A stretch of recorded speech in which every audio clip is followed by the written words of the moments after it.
À chaque décision contre un ministre, un ou une candidate à l'Élysée ou un ex-président, la même petite musique électrise la classe politique et ses relais médiatiques pour tenser le troisième pouvoir. Justice politique, magistrats rouges, parquetiers dévoyés, idéologisés ou frustrés, rêvant de se payer le scalp d'un élu, gouvernement des juges. Je considère que c'est une sorte de coup d'État judiciaire contre la séparation des pouvoirs. Coup d'État judiciaire. Oui, pourquoi ? Il y avait la gauche mélenchonisée, l'audiovisuel public gauchisé, et maintenant la justice politisée. S'il est innocent, c'est comme pour l'affaire Dreyfus, c'est comme si on Tu disait vas pas te laisser incarcérer tranquillement, au oui. moment de l'affaire Dreyfus. Quand je vois que celui qui a hébergé les assassins du Bataclan, il a pris 4 ans et le président il prend 5 ans, la justice, là, je pense qu'il y a 2 poids et 2 mesures réelles. Si vous voulez, hier, on a assisté quand même à l'apothéose du jugement sans preuve. Et c'est pas moi qui le dis. C'est troublant que 2 fois de suite, il soit victime de l'imagination débordante et malveillante des On juges. n'imagine pas ce type de traitement pour Nicolas Sarkozy. Pourquoi ? Parce que c'est Nicolas Sarkozy. La récente condamnation de Nicolas Sarkozy et l'annonce de son incarcération prochaine a permis une fois encore au même procureur de sonner la charge pour faire le procès de la justice. Audience et abrutissement garantis. J'ai bien compris quand même qu'un certain nombre de magistrats ont une sorte de tableau de chasse où ils essayent d'épingler un maximum de politiques. Alors vous imaginez bien, un ancien président de la République, il est tout en haut du tableau. Bon, je connais pas le fond du dossier, donc je suis très à l'aise. Et ce procès pour Nicolas Sarkozy, c'est le combat de sa vie. Mais oui, parce que ça fait 15 ans que la justice le martyrise. S'appeler Sarkozy, c'est déjà une infraction, dit Maître Darrois. Est-elle politisée ? Mais quand on pense à lui, oui, bien sûr, et certains juges qui ils s'affichent et ils éprouvent, le disent, une véritable haine pour lui. On a constitué peu à peu, et depuis l'invention du PNF, sorte d'arc pénal pour détruire l'ancien monde politique. Jugé par un nouveau monde qui se croit le champion de la vertu et de la transparence. Le pénal est en train de devenir fou. La justice condamne qui elle veut, quand elle veut, comme elle veut. Et il n'est pas nécessaire d'apporter des preuves. Ne sous-estimez pas ce message qu'envoient les magistrats et qui va bien au-delà du cas Nicolas Sarkozy. Tremblez, mesdames, messieurs. Personne n'est à l'abri. N'en déplaise à ces bateleurs, la justice doit s'appliquer à tous avec la même rigueur. À tout citoyen, quel que soit son statut, son parcours, sa condition sociale, ses médailles, ses mérites passés ou supposés, sa popularité, son chapeau à plumes et son CV. Surtout, ces rengaines aux accents trumpistes qui défendent de fait une justice de classe oublient de rappeler la litanie de contre-exemples et d'affaires qui témoignent d'une mansuétude profitant précisément à des personnages puissants. En définitive, ce refrain complaisant sert à cacher l'essentiel et une toute autre réalité. Quand l'histoire, le temps venu, se penchera sur la double présidence Macron, elle se souviendra aussi d'un homme qui aura joué un rôle de premier plan à ses côtés tout au long de cette singulière aventure. Cet homme, Gérald Darmanin, aura traversé cette histoire dont les derniers chapitres s'écrivent sous nos yeux au cœur du réacteur. En first class, en première ligne en permanence, que ce soit sur le plan institutionnel, politique, partisan ou personnel. L'histoire, si elle est curieuse, retiendra peut-être aussi que le ministre de la Justice a pleinement profité de cette bienveillance de la justice, celle que le café du commerce médiatique oublie facilement.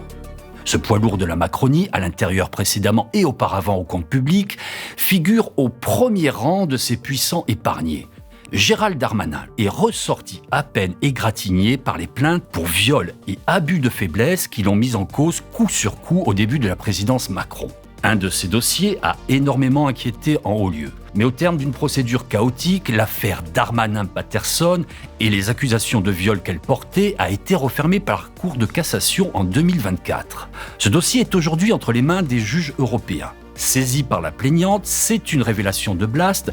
La Cour européenne des droits de l'homme étudie désormais sa requête contre la France. Avec Xavier Monnier, nous avons épluché ce document très dense pour replonger dans les secrets du dossier, d'une procédure entre classement, non-lieu et relance étalée sur 7 ans. Point par point, nous avons aussi repris l'instruction dès le début et mené l'enquête sur la façon dont elle a conclu à la relaxe du ministre. Nous avons fait plusieurs découvertes.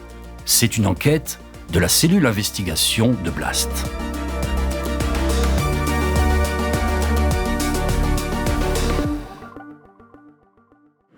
Le 14 février 2024, la Cour de cassation avait rejeté le pourvoi de Sophie Patterson, interjeté contre le non-lieu prononcé dans le dossier Darmanin-Patterson le 8 juillet 2022. Une décision devenue définitive par conséquent, dossier refermé et affaire classée pour la justice française. Au vu de la tournure prise par la procédure, on avait vu cette conclusion venir et le vent tourner. Mais pour le ministre en titre, ce jour-là, c'est une victoire et une sacrée épine retirée de son pied.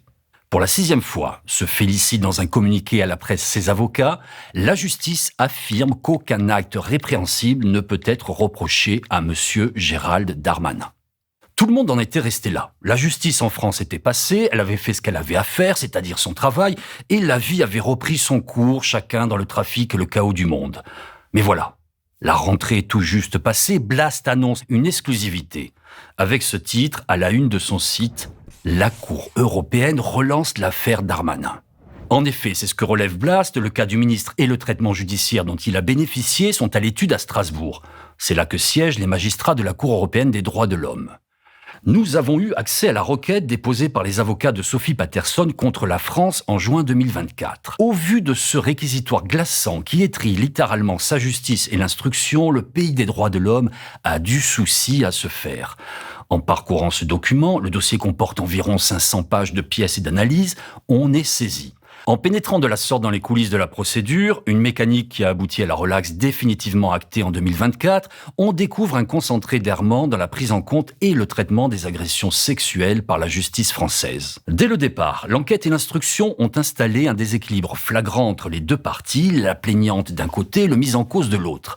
Et il n'a fait que se renforcer et se conforter.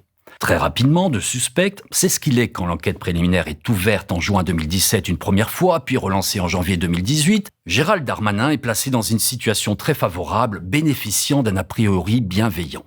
On assiste à un renversement des rôles qui va contraindre tout le déroulement de l'instruction. Le suspect n'en est plus vraiment un et la plaignante en devient une. Et tout y concourt, comme la plainte au juge européen le relève.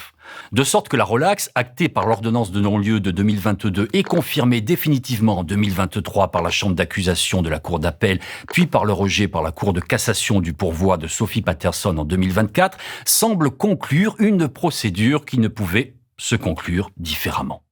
On a le sentiment alors que le dossier est arrivé là où il devait absolument arriver, sur une voie de garage. La bienveillance à l'égard du ministre Darmanin, qui transpire de façon confondante tout le long de la procédure et ses développements, se matérialise formellement, dans le statut particulier qu'il se voit accorder.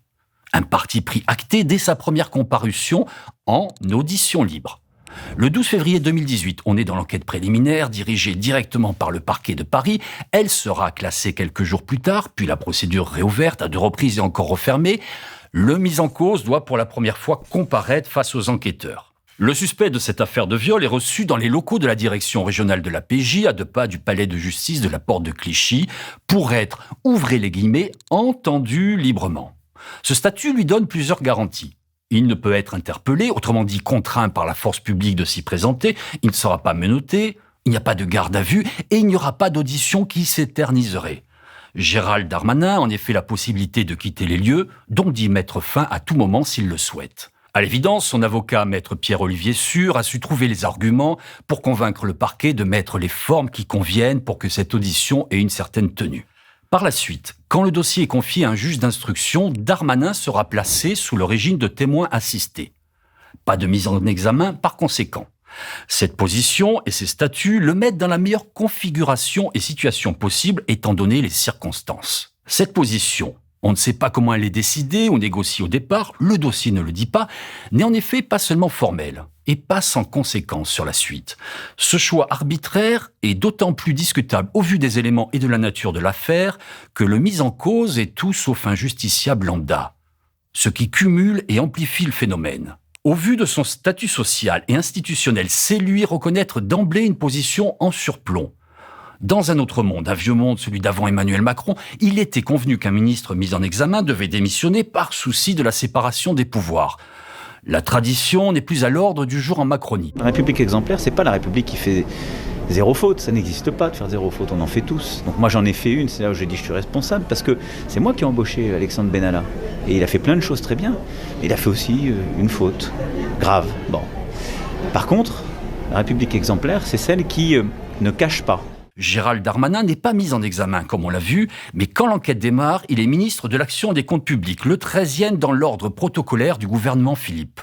Pas le plus haut dans la hiérarchie, mais déjà incontournable et un rouage essentiel pour le président de la République et sa majorité. Dans le ni droite ni gauche qu'il s'agit de consolider, le nordiste est celui qui est chargé de débaucher les élus de LR pour dynamiter la droite et son ancienne famille, et les rallier au panache de Macron. Cette position et ce statut de ministre est un lourd problème. Par la suite, Darmanin est promu, il devient numéro 6 du gouvernement Castex en étant nommé place Beauvau à l'intérieur. On nage alors dans la schizophrénie totale, les fonctionnaires de police travaillant sous la direction de la juge d'instruction devant enquêter sur leur propre patron, le premier flic de France. Si on n'a pas beaucoup entendu les bateleurs qui s'affolent aujourd'hui sur les plateaux télé, ce simple énoncé se suffit à lui-même. C'est une situation tout simplement intenable quand on connaît le poids du principe hiérarchique dans la fonction publique. Et 3 jours avant que la juge d'instruction prenne son ordonnance de non-lieu le 8 juillet 2022, l'élu de Tourcoing, confirmé à l'intérieur, grimpe un peu plus à l'échelle du pouvoir pour devenir numéro 3 du gouvernement de la France. Il faut marquer un temps d'arrêt pour apprécier et mesurer tout cela. Comment imaginer que ce contexte ne pèse pas sur l'enquête, que cela n'a pas joué? C'est très difficile, disons-le, et c'est un doux euphémisme quand on décortique le dossier, ce que le juge européen doit faire. Et qu'on constate que le parquet de Paris, qui échange quoi qu'on en dise avec la chancellerie, Matignon et la présidence, sur ce qu'on appelle les affaires signalées, a expédié l'enquête préliminaire pour la refermer au bout d'1 mois et demi à la vitesse du TGV, au terme d'une enquête très partielle. Ce premier classement et ses motivations pour absence d'infraction, ce qui est très discutable, les éléments déjà rassemblés établissant au minimum les conditions d'un viol possible à conditionner la suite. À aucun moment, cette instruction à sens unique ne prend en compte la situation de déséquilibre manifeste entre une jeune femme vulnérable et dépressive qui réclame de l'aide et un jeune loup de la politique plein d'avenir qui a parfaitement assimilé sa position sociale et son pouvoir.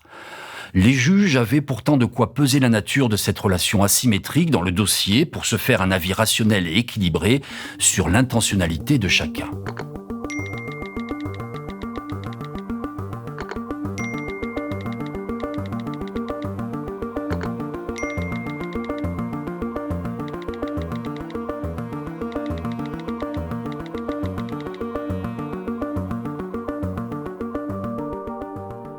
En réalité, cette construction s'appuie sans recul sur la formulation du viol en droit français qui exclut la notion centrale du consentement. Pour se ranger dans cette affaire Darmanin-Patterson du côté du plus puissant, celui qui, c'est un a priori, présente bien. La requête à la Cour européenne pointe cet aspect déterminant en ces termes. La définition française actuelle des agressions sexuelles n'envisage pas le fait de se passer du consentement d'une personne comme élément constitutif de ces infractions. Elle repose sur une présomption de disponibilité sexuelle permanente et donc sur une présomption de consentement à tout acte sexuel. Selon l'article 222-22 du Code pénal français, seuls les actes commis par violence, contrainte, menace ou surprise sont susceptibles d'être qualifiés d'agression sexuelle, dont le viol, sauf concernant les mineurs. Cela signifie que l'on considère à contrario que si l'auteur n'a pas fait usage de ces procédés, la victime est réputée être consentante. Ainsi, les individus, en particulier les femmes, sont présumés consentir à tout rapport sexuel. Or, la plainte au juge de Strasbourg le souligne par ailleurs, la France est signataire de la Convention d'Istanbul sur la prévention et la lutte contre la violence à l'égard des femmes, un texte ratifié en 2014 qui impose et exige des pays signataires d'adapter leurs lois et leur fonctionnement pour empêcher et sanctionner justement les violences faites aux femmes. Cette convention édicte en particulier une règle qui oblige les signataires. Voici ce qu'elle énonce sur la notion du consentement au cœur de l'affaire Darmanin-Patterson, comme on peut le lire dans la requête à la CEDH. Au terme de la Convention d'Istanbul, une agression sexuelle ou un viol doit, pour être caractérisé, être commis sans le consentement de la victime entendue, comme un consentement donné volontairement comme résultat de la volonté libre de la personne considérée dans le contexte des circonstances environnantes. La Convention d'Istanbul insiste sur le fait que le consentement doit être donné et donc consister en un acte positif libre compte tenu des circonstances. En février 2024, la sénatrice Mélanie Vogel avait interpellé le ministre de la Justice Éric Dupond-Moretti, le prédécesseur de M. Darmanin, pour rappeler au gouvernement que la France était signataire de cette convention d'Istanbul. La sénatrice écolo des Français de l'étranger avait constaté que seulement 6300 condamnations pour violences sexuelles étaient prononcées chaque année en France, relevant que de l'autre côté, 84 500 cas avaient été enregistrés pour la seule année 2022 et qu'à peine 0,6% des viols et tentatives de viol débouchaient sur une condamnation. Malgré une libération de la parole des victimes, les agresseurs sexuels continuent à bénéficier trop souvent de l'impunité, avait-elle relevé. La parlementaire déplorait que le code pénal ne réprimait toujours pas les actes sexuels pratiqués alors qu'ils n'avaient pas été consentis, alors que c'est ce que prévoit la Convention d'Istanbul. Elle se disait sidérée que non seulement le gouvernement ne s'engage pas à appliquer toutes les dispositions de la Convention, mais qu'il s'oppose à ce qu'une telle définition fondée sur l'absence de consentement soit inscrite dans le droit européen. Dans une remarquable langue de bois, le ministre Dupond-Moretti avait répondu que la France soutenait de longue date l'adhésion de l'Union européenne à cette convention, qualifiée d'instrument essentiel de la lutte et de la prévention des violences faites aux femmes, dont la France, toujours selon les mots du ministre, promeut l'universalisation. Cette adhésion, désormais effective, avait ajouté l'ancien pénaliste dans sa réponse, a envoyé un signal fort aux États membres de l'Union européenne ne l'ayant pas encore ratifié. Et M. Dupond de vanter, pour parfaire ce bel autosatisfait, cite « l'action prioritaire du gouvernement en matière de lutte contre les violences sexuelles ». Avouons-le, on aurait été curieux de l'entendre sur le cas de son successeur Place Vendôme, mais sur une procédure que le ministre a pu suivre, mettant en scène un collègue et un membre du même gouvernement. Un parfait exemple, très probablement, de l'action prioritaire du gouvernement en matière de lutte contre les violences sexuelles. Moins envolée, mais plus en phase avec la réalité, celle du traitement de l'affaire Darmanin, la requête de Mme Patterson fait écho à cet échange entre la sénatrice et le ministre. La législation française viole les exigences du droit international et l'État n'a pourtant pas agi afin de mettre la loi et son application en conformité avec ses engagements, ce qui a conduit à la mauvaise prise en charge de la requérante. Délaissant les éléments factuels essentiels, l'instruction va coller des intentions aux protagonistes conformes au tableau plein de préjugés qu'elle a dressé de chacun d'eux. Ces considérations durement contestées par les conseillers de Sophie Patterson, pour qui ce n'est pas au juge d'instruction de trancher ce qui relève d'un tribunal souverain, au terme d'un procès et d'un débat public, vont peser plus lourd que les faits rassemblés qui pouvaient justifier un renvoi devant le tribunal ou au minimum imposer la poursuite de l'enquête et d'explorer toutes les pistes. Tout au contraire, on assiste à la mise en place d'un fonctionnement qui prend comme principe l'excuse, quoi qu'il en soit, du mis en cause, avec qui on se montre bien aimable, compréhensif et bienveillant. La juge Huguet écrira ainsi dans son ordonnance que Gérald Darmanin a pu légitimement se méprendre sur les intentions de Olga Patterson. Ce qui vaut à la magistrate cette méchante réplique en retour. On voit mal comment il serait possible de se méprendre sur quelque chose dont on ne s'est pas soucié, avoir de malentendus sur quelque chose qu'on ne cherche pas à entendre. Il s'agit ici de la validation par la juge de la possibilité de présumer un consentement et d'une déresponsabilisation totale de l'auteur. À la suite de la requête de Mme Patterson, on peut retourner cet argument intentionnel au détriment de Gérald Darmanin. En effet, qui décide que l'auteur, autrement dit le mis en cause bien épargné, ne pouvait pas savoir que Mme Patterson n'était pas consentante ainsi que l'écrive le juge? Qui donc? C'est très simple. Le mis en cause lui-même.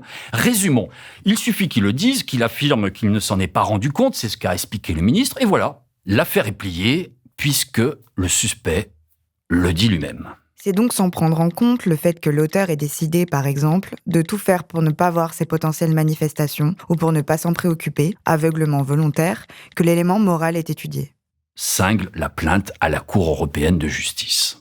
Caricatural dans sa gestion, cette enquête mériterait d'être enseignée à l'École nationale de la magistrature. Les futurs juges y apprendraient comment enfermer une plaignante dans un stéréotype, faire peser sur ses épaules tout le poids de son sexe, de sa position sociale et de préjugés aussi sexistes que petits bourgeois pour nier ses droits. Et comment mettre dans le même temps le suspect dans un fauteuil, actant complaisamment, presque avec déférence quand on parcourt les PV des auditions, l'autoportrait qu'il dessine de lui-même dans un confort absolu. Celui d'un nigaud qui n'a fait que profiter des sollicitudes d'une professionnelle du sexe, comme ses avocats ont présenté la plaignante, qui l'aurait ni plus ni moins vampé. Un tableau improbable de ceux qu'on se racontait autrefois au service militaire dans les chambrées, avaler tout cru sans jamais interroger ce narratif et bousculer un minimum celui qui le porte et l'impose comme un fil conducteur, le fil conducteur de l'enquête. Il est en l'espèce bien démontré que la loi française et l'utilisation qui en est faite conduit à présumer le consentement sexuel et à le présumer d'une fois pour toutes.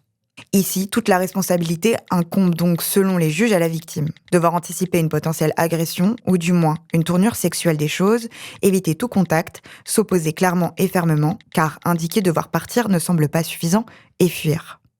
Aucune responsabilité n'incombe aux mises en cause, qui peut avoir réalisé un acte sexuel sans se soucier de connaître et de prendre en compte la volonté d'autrui. Ce faisant, on a oublié au passage de s'interroger sur le déséquilibre flagrant de la relation pour passer par pertes et profits, l'élément au cœur de toute cette histoire, cette rencontre et cette fin de nuit controversée, un service que Gérald Darmanin était réputé ou prétendait pouvoir donner. Autre question posée. Au cœur de la requête à la CEDH, la question de l'étanchéité de la procédure. À ce propos, le juge européen sera certainement intéressé de découvrir par ailleurs plusieurs révélations de l'enquête série en 4 volets de Blast. Nous avons repris toute l'affaire et l'enquête avec mon confrère Xavier Monnier. Je suis étonnée, puisque non seulement j'avais été interrogée 1 semaine et demie avant, mais je me rends compte que la personne qui m'interroge, que j'avais rencontré préalablement lors de mon dépôt de plainte, ne va absolument pas taper sur son clavier. Je sens que la personne est complètement absente, quoi. Donc elle n'écoute pas mes réponses. Et je suis... tout de suite, je me rends compte qu'il se passe quelque chose qui va pas. Les éléments mis bout à bout, je me dis qu'il y a quelque chose qui est en train de se jouer, en fait. Il est en train de se passer quelque chose à l'intérieur de la police judiciaire, en fait. Parmi nos découvertes, c'est l'objet d'un volet de notre série consacré à une journée particulière.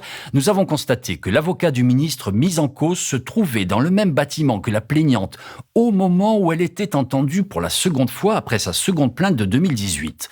Dans le même bâtiment, à l'heure du déjeuner, dans les couloirs et au 3e étage, celui de la direction du commissariat, au-dessus du bureau où Sophie Patterson était interrogée en répondant à une convocation pour déposer une pièce à conviction. Nous produisons un document vidéo sur cette présence inattendue. Et cela à quelques jours de la première audition de son client. Une audition certes libre, mais à laquelle Gérald Darmanin devait se présenter vierge de connaissance des informations contenues dans le dossier, auxquelles ni lui, ni ses avocats ne pouvaient avoir accès. Ce proche a fait la vidéo, on a tiré les mêmes conclusions. Et on va prendre un taxi, et je vais dire à ce proche, surtout on ne parle pas dans le taxi. Et on arrive à la maison, il me fait visionner la vidéo, et là, on voit Pierre-Olivier Sûr, mais c'est certain qu'il s'est passé quelque chose ce jour-là. Bah, évidemment qu'on a été interloqué et stupéfait.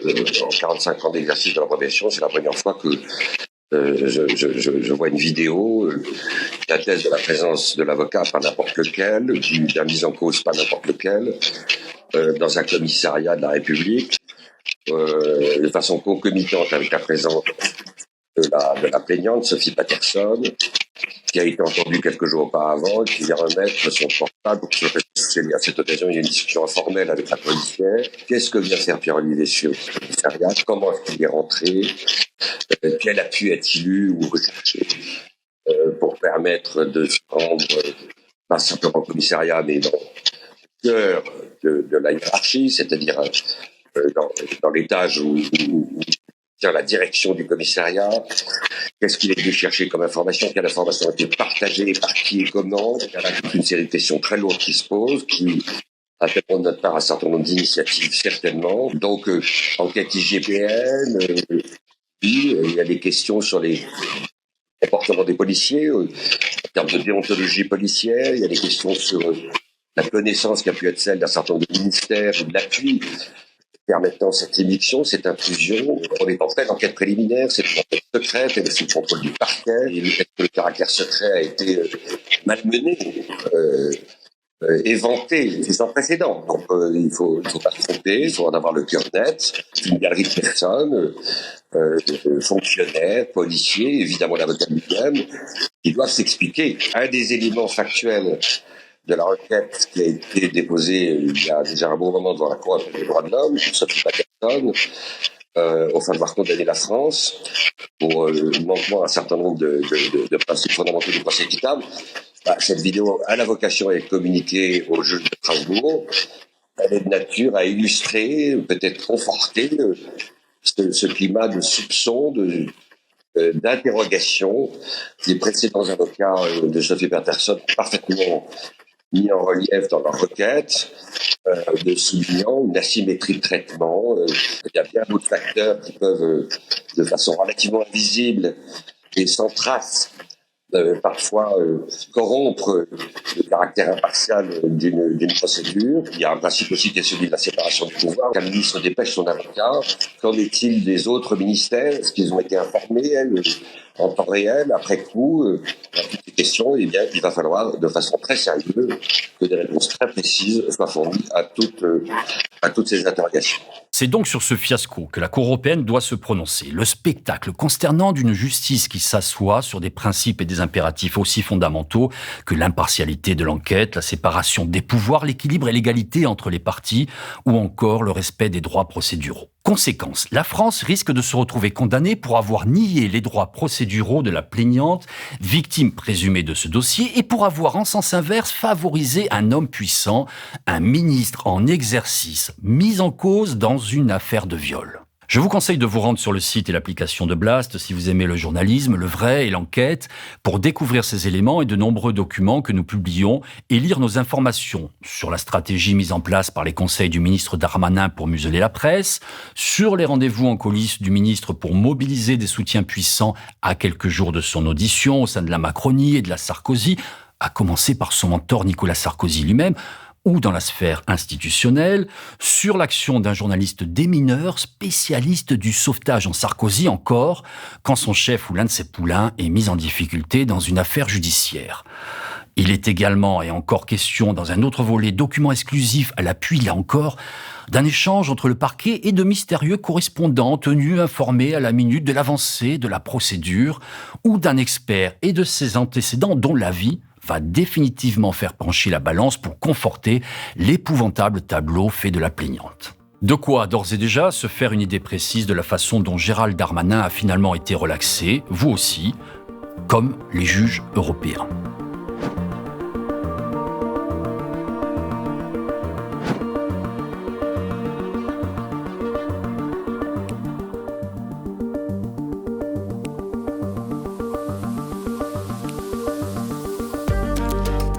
Il y a 2 semaines, le toujours ministre de la Justice a tenu à rassurer les Français, en leur adressant un message sans ambiguïté.